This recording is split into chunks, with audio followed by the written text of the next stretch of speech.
Hello, Assalamualaikum. Sebab ramai sangat yang PM saya pasal moving average. Jadi saya nak kena tunjuk juga dalam video. So, takut tak faham. Okay, moving average adalah Pareto close candle. Contoh dalam ni adalah gold daily. So dia akan kira, contoh kita pakai 3 moving average. Yang hijau, yang merah 20, yang hijau adalah 50 MA, yang biru adalah 200 MA. So bila yang 20 ni maksudnya kalau kita buka time frame daily, dia akan kira 20 ketui candle, dan dia akan bahagi close tu maksudnya yang dia tutup kat mana. Contoh macam yang hijau ni, buka bawah, atas tutup kat sini. Kalau kata yang candle bearish, dia buka atas tutup bawah. So dia akan kira 20 candle, 20 ketui candle, baru dia start buat average. Dia bahagi close tu, contoh close 20 candle, dia bahagi 20, baru dia dapat purata untuk 20 hari yang lepas. Kalau hijau, dia akan kira 50 ketui candle. Jadi kalau kita buka time frame daily, dia akan kira candle daily. Kalau kita buka 4 hourly, dia akan kira ikut candle 4 hourly lah. So yang kita pakai dalam trade saham, kita akan pakai daily dengan weekly lah, moving average. So dia akan kira weekly dengan daily lah. Daily untuk dia akan kira ikut time frame dia lah. Dia akan kira candle di time frame tersebut. So saya rasa jelas, tengok yang ni 20 ketui candle wujud, baru dia start kira 20 MA. 50 ketui candle wujud, barulah dia boleh start buat purata 50. Start pada ni dah ada 50 purata. Ni adalah purata 50 candle yang lepas ni. Bila dah jalan banyak, dah ada 200 candle, baru dia boleh ambil 200 bahagi. Sebab yang ni permulaan chart. Saya tunjuk nak bagi faham. So dia bukannya moving average ni untuk daily je, dia kira candle. So kalau time frame 1 minute pun dia ada moving average sendiri lah, sebab dia kira ikut close candle bagi time frame tersebut lah. Okay, moving on. Okay, yang saya cakap pasal 20 MA sebagai kain papan kayu simen ni, yang ni sebab kita perasan kalau kata 20 MA, maksudnya kalau kita kira dalam 20 MA ni, dia tak apa kuat lah. Dia boleh tembus, contoh macam ni lah. Dia 50 MA lagi kuat lah daripada 20 MA. 50 MA ni macam papan kayu, nak tembus susah sikit. Bila dia sentuh, tembus sikit papan kayu tu, baru dia pergi kat simen ni. Nampak, bila kena simen dia rebound lah. Bila kena yang biru ni 200 MA, dia rebound lah. Yang tu yang kita maksudkan lah dengan kain papan kayu simen ni. Ni Pak Yo punya analogi lah, saya tiru lah, sebab saya faham dia ajak macam tu. So moving average juga boleh jadi support atau resistance. So kalau kata moving average ni duduk kat bawah price, dia jadi support. Kalau dia duduk atas price, dia jadi resistance. Kat sini semua jadi support. Kalau tengok setiap kali price rebound ke moving average, dia akan naik lah. Sebab orang buy di support, sell di resistance. So tengok macam kat sini, price naik, lepas tu turun ke 20 MA. Sini adalah support yang bergerak tu. Ni adalah support, 20 MA adalah support, dia naik. Turun lagi, kena 20 MA, support. 20 MA jadi support, dia naik. Sekali lagi turun, kena 20 MA, support ni tembus macam kain yang dah tembus. Kena 50 MA, tembus juga. Lepas tu dia sideways, baru dia naik balik. So bila price berada di atas moving average, biru, merah ataupun hijau ni, dia akan jadi support. Bila price duduk di bawah moving average, dia akan jadi resistance lah. So merah ni jadi resistance. Tengok, bila price naik sampai kat resistance, dia tendang turun. Naik, turun. Naik, rebound dekat 20 MA, turun. Naik, rebound kat 20 MA, turun. Naik, rebound kat 20 MA, kat sini dah tembus. So dia rebound dekat 50 pula. So kat sini 50 pula tembus, dia akan cari the next moving average lah, dekat 200. So kalau kita nak pakai, contoh kita nak trade, bila kita tengok kat sini, okay, price baru naik cantik, okay, dia naik, dia rebound 20 je. So dalam satu masa hanya ada satu support je di kalangan tiga line ni. Waktu ni dia naik, dia rebound kat 20, maksudnya kita fokus jadikan 20 MA lah sebagai support.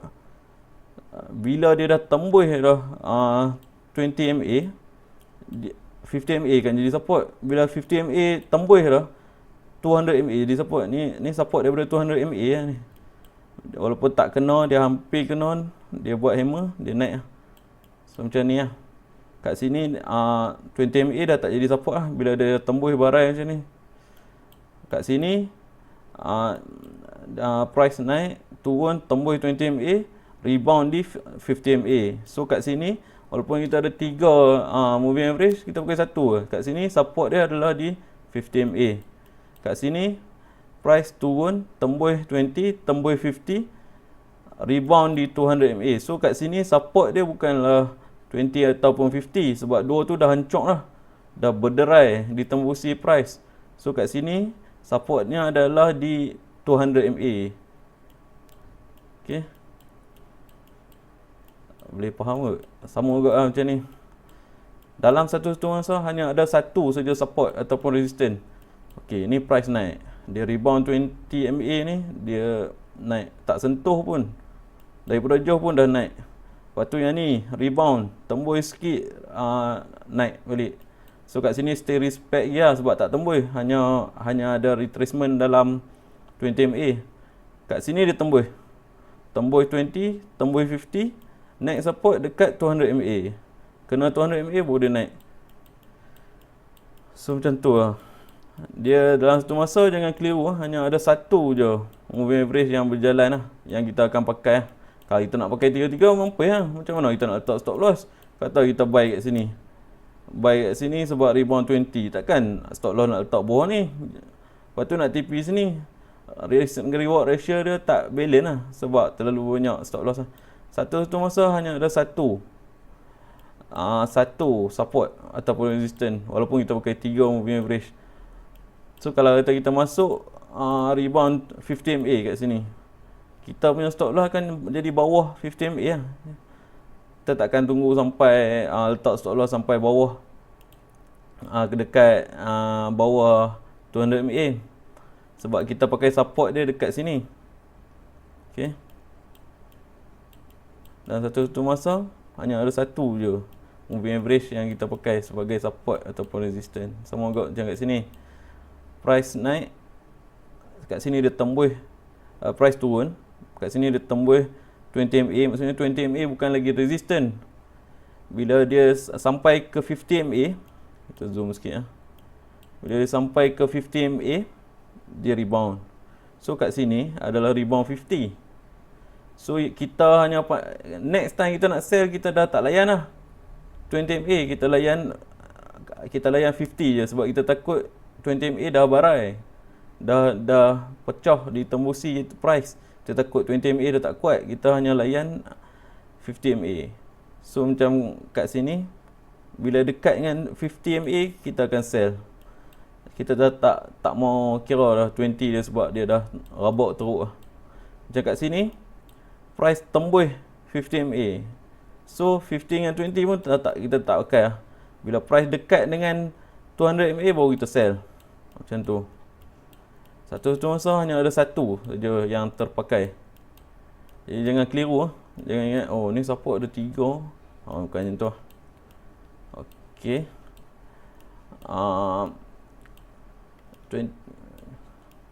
Moving average juga boleh tentukan market stage lah. Yang ni paling penting lah untuk trade. Kena tahu market stage tu macam mana. S1, S2. Sekejap. Okay. Sebab saya tak buat video dalam market stage ni. Saya tak buat video terang pasal market stage. Saya terang kat sini lah. So market stage ada 4. Dia ada S1, S2, S3, S4. S1 ni kita kata sideways lah. Semua price dia akan ada, semua market dia akan ada Sideway macam ni lah. S2 start bila 50 MA atas 200 MA. Bila 50 MA start bersilang cross atas 200 MA, kita dah kira dia sebagai S2 lah. Kalau kita pakai indikator 4-year ni, 4-year yang fine script ni, dia akan tanda lah. Setiap kali 50 MA cross 200 MA, dia akan tanda kat sini lah. So kat sini dia dah beritahu kita kata counter ni dah start S2. So kat sini semua S2 lah. So yang penting kita buy bila price di S2 dan kita sell bila price dekat kalau macam kita masuk saham, kita boleh buy je. So kita akan buy dekat S2, kita akan sell dekat S3. Kita takkan tunggu price masuk S4. Okay, S1 adalah sideway, S2 adalah kenaikan, S3 adalah top. Kat sini saya dah ajak cara nak kenai top pun semua. Dia kat tajuk belakang-belakang sikit lah. Ni tajuk awal sangat. S4 adalah penurunan, ataupun boleh juga nak cakap S1 ni accumulation. Accumulation ni geng orang-orang kaya, token-token besar smart money tengah kumpul modal. S2 jadi markup price, markup phase. Maksudnya depa tengah penaik harga. S3 jadi topping, S4 jadi distribution. Depa start jual macam tu lah. So yang kita betul-betul senang nak kenal adalah S2 dengan S4 je. S1 ni dia sideway, tak peduli pun. Kita tak peduli pun. Bila S1 kita tak trade. Bila S2 kita start buy. Bila S3 ni susah nak kena pasti betul ke tak S3. Jadi sebab tu saya ada penjelasan yang panjang pasal S3 ni. Top tengoklah cara sell saham. Macam mana kita nak kenal S3? Sebab bila sampai kat S3, bila kita buy di S2, kita kena sell kat S3. Jadi siapa yang kenal S3, senang untuk dia keluar daripada position, senang dia nak ambil untung. Lepas S3 dia ada S4. S4 ni penurunan lah. So kalau orang yang trade forex dia boleh sell, maksudnya dia akan sell dekat S3, S4 lah. Kat S3 dia boleh ready untuk sell lah. So yang paling penting untuk orang yang secara pastinya, kita hanya tahu S2 dengan S4. Sebab S2 price di atas 200 MA, S4 price di bawah 200 MA. S1 dengan S3 ni S1 kita tak kisah, tapi S3 ni kita boleh teka guna kriteria yang saya bagi. Tu pun kita boleh teka, tak semua teka betul. Kadang-kadang saya teka S3, dia naik juga lepas tu. Kita hanya boleh meneka je S3. Tapi yang kita pasti dengan kepastian adalah S2 dengan S4. So yang penting hampa boleh tahu market stage bila price sideway. Bila price sideway dia tak cross 50 MA, tak cross lagi 200 MA macam kat sini, kita takkan buy, kita biar je. Mungkin dia akan sideway sampai bertahun. So tak payah nak buy awal cakap oh ni macam murah, kalau aku buy sekarang ni boleh jual nanti. Tak payah. Kadang-kadang kita buy bertahun dia tak naik, pernah jadi. Banyak counter lah, boleh tengok sendiri lah. So S2 adalah bila price berada di atas 200 MA, kat sini tempat kita buy. S3 ni susah, kriteria dia banyak. Saya dah ajak satu buat khusus lah untuk S3. Itu pun kita tak dengan kriteria saya, kita boleh teka S3, tapi kita tak boleh tahu for sure kata ni S3 betul-betul dia nak turun ke. Kita tak tahu, siapa pun tak tahu, Pak Yo pun tak tahu, siapa pun tak tahu. Smart money tahu kot sebab depa yang buat S3 ni. Tapi S4 kita tahu. Jadi S3 dengan S1 ni kita takkan tahu melainkan S2 dengan S4 main. Contoh tak bagi pening. Kita hanya boleh tahu yang ni S1 selepas jadi S2. Sebab dia takkan skip, dia mesti S1, S2, S3, S4. Dia takkan jadi S1 lepas tu jadi S3 lepas tu jadi S4, tak boleh jadi tu. Dia akan ikut cycle ni, panggil cycle of market, market stages. So kita hanya boleh tahu S3 dengan S1 selepas kehadiran S2 dengan S4. Contoh macam kat sini S1, lepas tu dia main S2, S2 memang senang nak tahu. S3 kita tak sure. Saya hanya boleh teka S3, tapi saya tak boleh tahu for sure. S4 saya boleh tahu for sure sebab 200 mAh berada di bawah di atas daripada price. So, cara nak tahu S3 yang for sure kena ada S4. Kalau tidak kita tak tahu. Kita hanya boleh teka. Yang tu the best guess yang saya boleh buat menggunakan teknik Mark Minervini. Okay, yang tu lah market stages. So kalau orang yang forex dia buy di S2, dia sell di S3. Kalau boleh kita tak mau tunggu pun S4. Sebab kita takut kita tak done sell, dia gap, lepas tu kita lingkup rugi. Kalau orang yang forex, dia sell di S4, TP di S2, S1. Macam kat sini. Terbalik je basically. Yang tu lah cara gunakan MA untuk tentukan market stages. Yang ni benda paling simple dan paling penting kali dalam nak trade lah. Sebab kadang-kadang kalau macam kita tak tahu market stage, kita tengok kat sini, kita nak main candlestick je. Kita nak main base je. Okey, bila kita tengok kat sini, ni aku nampak macam ada triple top. Kita sell. Okey, tak apa, kita sell. Time tu kita pula masuk lambat, nak tunggu confirmation lah apa lah. Lepas dia cross ni aku sell lot gajah betul kat sini. Sell. Tengok price naik balik. Sebab apa price naik balik? Sebab market sekarang berada di dalam S2. Market dalam S2 dia akan naik. Kalau dia turun pun untuk retracement. So kita kena tahu.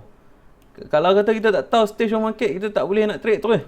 Sebab kita kena tahu kalau kata market berada dalam S2, kita boleh sell. Tapi kita sell sampai support je sebab dia akan naik. Dia kena tembus support baru dia akan turun. Contoh, kalau saya sell kat sini sebab saya kata, oi nampak macam triple top ni boleh sell ni. Okey, saya akan sell maksimum TP dekat 200 MA je. Maksimum TP. Tu pun tak sampai. Dia tak dan kena 200 MA dah naik balik. Tu pun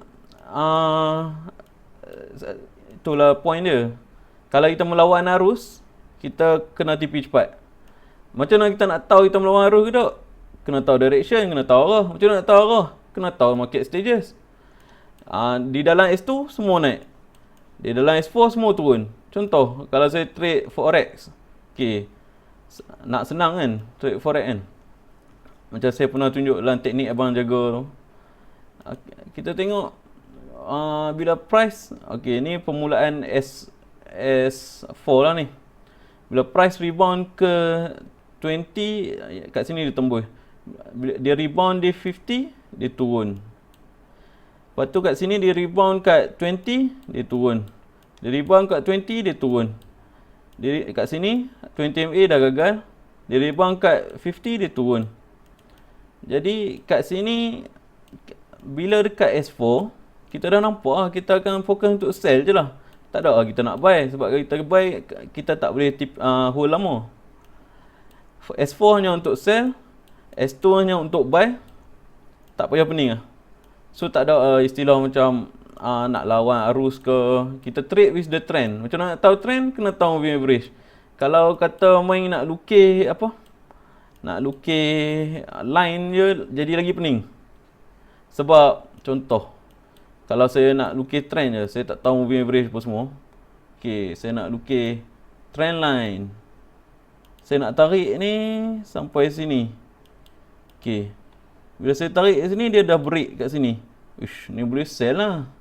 Ada orang cakap kalau kita dah break kat trend line, boleh sell. Lepas tu sell lah kita pun. Tengok-tengok dia naik pula. Sebab apa? Sebab price kat sini masih dalam S2. Sebab tu dia boleh naik balik. Hello. Okay. Sama juga macam kat sini. Okay. Tak apa aku tak payah tahu lah moving average ni. Mengarut je. Nampak buat serabut chart. Kita nak naked chart. Kita nak chart kita bersih. Tak boleh ada line-line semua ni mengarut. Okay. Saya nak lukis trend line. Okay. Kat sini saya nak lukis trend line macam mana? Okay, dia berkata tak apa lukis trend line bagi belaga banyak bucu ke. Okey, belaga unyak ucu. Kat sini, macam nak lukis trend line. Jadi sini dah tembus dah atas ni. So dah pening lah. Lepas tu nak lagi pening pula, ada cikgu ajak, hang rugi sebab hang salah lukis trend line. Cara aku lukis macam ni. Cara cikgu ni lukis macam ni, cara cikgu ni lukis macam ni, lagi pening. So trend line, ada orang pandai buat, pandai guna trend line, tapi untuk orang yang amateur, saya tak cadang guna trend line sebab dia memang deceiving lah. Sangat-sangat, bukan nak kata susah, tapi tak membantu. Macam contoh, kat sini price masih dalam keadaan S2, masih boleh buy. Tapi bila kita lukis trend line kat sini, ni kita tengok, oh ni dah kena sell lah ni. Lepas tu kawan yang nak sell tu, dia sell lambat, dia sell kat sini. Dia sell kat sini. Tak ada nak also profit, price dah naik balik. Sebab apa? Price masih dalam S2. Faham tak? Okay. Saya harap faham lah pasal market stages ni. Buy hanya di S2, sell hanya di S3, S4. Untuk yang forex lah. Kalau kata yang saham, buy di S2, cuba teka di mana S3 dan kita try sell sebelum S4. Macam tu lah. Okay. Penting lah tentukan market stages. Lepas tu, yang ni salah satu kegunaan dia untuk tengok sejauh mana jarak price mencapah dari moving average. Ni benda apa? Mencapah. Adakah kita belajar sains darjah 3 balik, mencapah, mencengkung semua ni? Okay, dia macam ni. Bila price jauh daripada moving average, price akan buat correction. Contoh macam ni ya. Kita tengok kat sini. Kat sini price naik. Dia dah makin jauh lah. Bila dia makin jauh, harga dia tak boleh nak naik terus macam ni. Dia akan buat correction juga ke MA yang terdekat. Macam kat sini MA yang terdekat 20 MA. Dia buat correction baru dia naik. Kat sini pun dia tak boleh naik terus. Dia akan buat correction kat sini. Kena lah 20 MA. Sebab tu penting lah untuk kita tahu. Lepas tu sekali orang tanya pula, ni macam mana kena pun boleh tembus apa semua ni? Sebab tu kena belajar habis. Saya ajak teknik untuk pakai moving average ataupun untuk trade rebound. Kita ada cara untuk trade untuk tak bagi kita terkena. Contoh macam sini kita boleh kata rebound lah. Tapi siapa terkena? Siapa price masih jatuh? Macam mana nak elokkan kita beli di rebound ni, lepas tu price jatuh lagi ke bawah? Yang tu saya ajak lagi detail lah lepas ni. Dan insya-Allah kalau guna cara tu, senang hidup. Okey, sambung balik tadi. Bila price terlalu mencapah daripada moving average, bila kita tengok contoh yang ni dah siap dah. Contoh tengok yang tak siap ni. Ui, price tengah naik lah. Nak kejar. Okay, jawapan dia jangan kejar lah. Bila price terlalu mencapah daripada moving average, dia akan buat correction lah ke moving average.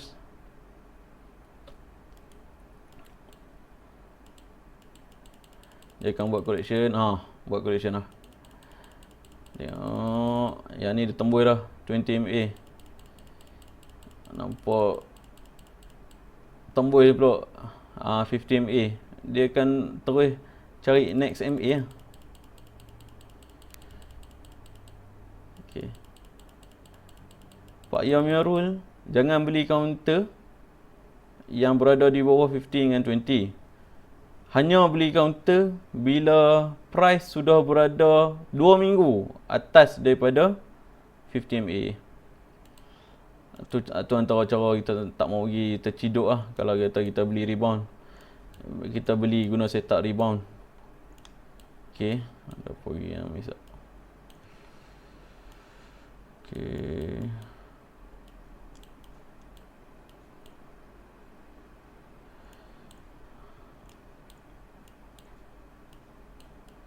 Yang tu lah, saya moving average.